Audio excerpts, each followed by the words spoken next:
بسم الله الرحمن الرحیم. زمارونو او خويندو امید لرم چې روغ جوړ به. نن زه تاسو سره د سوره کوثر چې د قران کریم یو لنډی یو ورکوټی سورت دی، اخیرانی لنډی لسو سورتونو کې څلورم نمبر سورت دی، ان اعطیناک الکوثر والا سورت. د دې یو وظیفه او یو عمل تاسو ته خیمه ان شاء الله که تاسو د هر قسمه حاجت لپاره یا جایز مقصد لپاره دا عمل شروع کو، هغه حاجت هغه مقصد به هم الله پوره کی. یا که تاسو په کور کې څه مشکلات او څه غمونه او څه پریشانې وي، بے اتفاقی وي، جنگ جګړې وي، غریبي وا یا بے برکتی وا، ان شاء الله د هغه ټول د ختمېدو لپاره هم تاسو دا عمل کول شي. تاسو د ژوند نه هم او تاسو د کور نه هم الله پاک دغه بے برکتی، دغه پریشانې، دغه غمونه او غریبی ان شاء الله ختم کی او تاسو ژوند کې به الله سکون راولي، تاسو قسمت په سره الله بدل کی. د سوره کوثر ډیر زبردست عمل دی او ډیر زبردست وظیفه ده. مکمل طریقه درته خیمه او په دغه طریقې سره به دا عمل کوي څنګه طریقه چې تاسو ته راهم ان شاء الله تاسو ته به دینه ډیره فائدہ ملاويږي.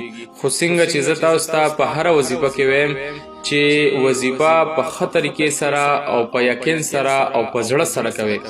دا غي مطلب دا وی چې څنګه تاسو ته ما مخکې ورځ کوم ویلو چې زمونږ یو استاد دا خبره کوله چې د استغفر الله سره د انسان ټول غمونه او پریشانې ختميږي او دا زمونږ استاد نه وي، دا زمونږ الله وي. په قران شریف کې الله فرمایي چې کوم انسان توبه وباسي او استغفار ډېر وي نو زه به داغه غمونه او پریشانې ختمي کوم.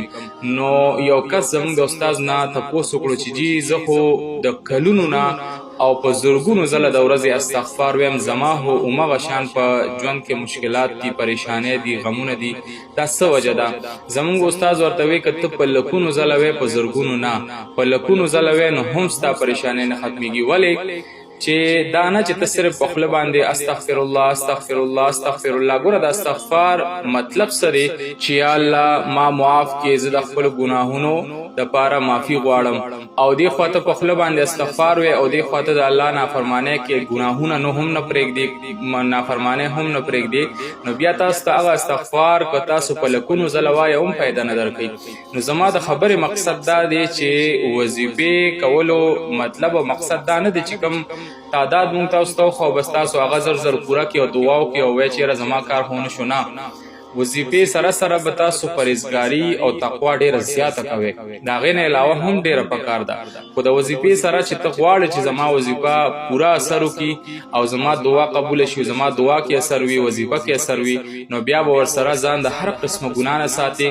ان شاء الله 15 وخت مونږ ور سره کوا، د الله ذکر کوا او خپل وظایف کوا. ته ګوره چې ستا ژوند بدلیږي او کنه، ته ګوره چې تا الله په غیبی اسباب غیبی لارې پیدا کوي او کنه.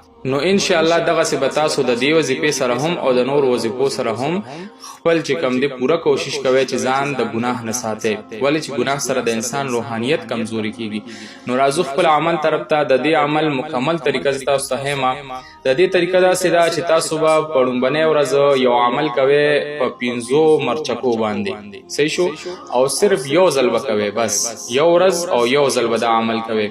هغه عمل طریقه دا سیدا چې 15 مرچکی به واخلې. کداغه مرچکی سره مرچکی وي هډيره خبره ده او کسره نه ملاويږي او سم مجبوري وي نو بیا په شنو مرچکو باندې هم دا عمل کولی شي. یو وړه شان تور کپڑا به واخلې او 15 مرچکی به واخلې چې سټیم تاسو دا عمل کوي او چې په کوم ورځ کوي نو کولی شي. نه ولا ورځ خاصه او نه ولا وخت خاصه. ځان لا یو کمره کې یا یو داسې ځای کې بکینه چې کم وخت تاسو دا عمل کوي چې د عمل دوران کې تاسو سره سوګوینا نه تاسو سوګوینی او نه تاسو د عمل دوران کې چا سره دنیاوي سکار یا دنیاوي خبرې اترې وکړي. نو تاسو به داسې وکړئ چې د ټول ناول به 2 رکعاته نفل وکړئ، صلات حاجت نفل. بیا به خپل ځای کې نه او یو مرچکی بخیلاس کې راواخلې وبنيسي او تاسو به د ټول ناول وزلا درود پاک وایي. که درود ابراهیمی وایي، کم درود پاک چې مونږ په موږ کې وایو هو بهتره ده، او کنه بل اسان یو درود پاک وایي نو هم ویل شي خبره نشته. وزله به درود پاک وې، ورپسې به لس ځله سوره ناس قل اعوذ برب الناس سورت لس ځله به دا وې، د قرآن کریم اخیرنی سورت چې کوم دی، او ورپسې به لس ځله وې یا الله یا رزاق یا وهاب، دا یو ځل شو. بیا یا الله یا رزاق یا وهاب، دا دوه ځله شو. داس طریقې سره به لس ځله وې، او بیا به ورپسې لس ځله وې سوره کوثر انا اعطیناک الکوثر، دا صورت به لس ځله وې.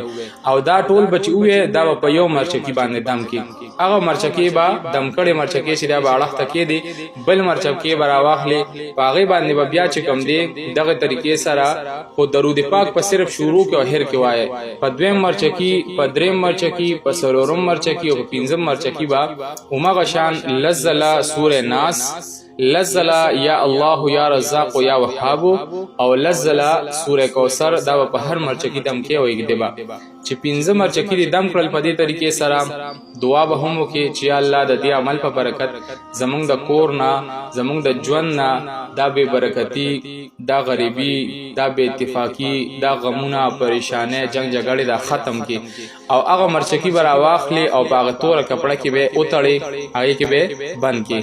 اوس که د چا کور کچه کور وي، ځمکې کچه وي، نو دا تاسو په ځمکه کې خښ کړئ، په خپل کور کې په ځمکه کې خښ کړئ او پرېږدئ دی.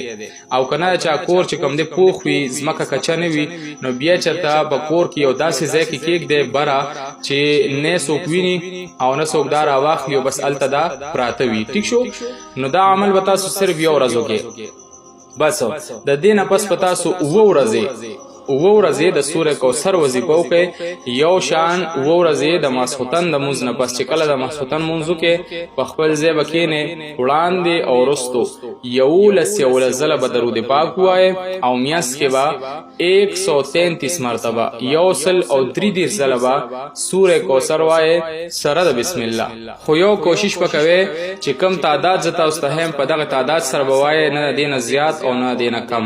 133 ځله به سوره کوثر وایه، وړاندې او وروسته به ترې 11 ځله درود پاک ووایه، او بیا به د خپل حاجت دپاره که ستاسو خاص حاجت وي، څه مقصد وي، د هغې دپاره به دعا کوئ. دا وظیفه به تاسو 7 ورځې کوئ. یقین په الله کې دومره زبردست عمل دی، دومره زبردست وظیفه ده چې صرف یو ورځ انسان وکړي نو د هغه قسمت ورسره الله بدلي او د هغه هر یو کار ورسره الله کوي. خو په شرط دی چې څنګه ما تاسو ته ووایي چې ستاسو ورسره تقوا پرهیزګاري پوره وي او ستاسو ورسره مونځ او اودس پوره وي، نو انشاءالله فایده به درته ډېره میلاویږي. نو دغه د مرچکو باندې دغه عمل به یو ورځ وکړئ، د هغې نه پس په 7 ورځې دا وظیفه وکړئ او بس بیا تاسو انشاءالله اول خو به دې په دې 7 ورځو کې دننه دننه هغه کار وشي، او که هغه حاجت دی د دې ورځو کې پوره نه شو نو د هغې نه پس به کېږي، خو انشاءالله خامخا به کېږي. او بل چې څو پورې ستاسو کور کې هغه مرچکي پراته وي هغه تم کړي، د دې په برکت سره به انشاءالله ستاسو کور ته نه نظر لګي، نه به پې جادو تعویز اثر کوي، او نه به چې انشاءالله ستاسو کور کې غمونه پریشانۍ کم بې اتفاقۍ یا به هم الله پاک ختمې کړي.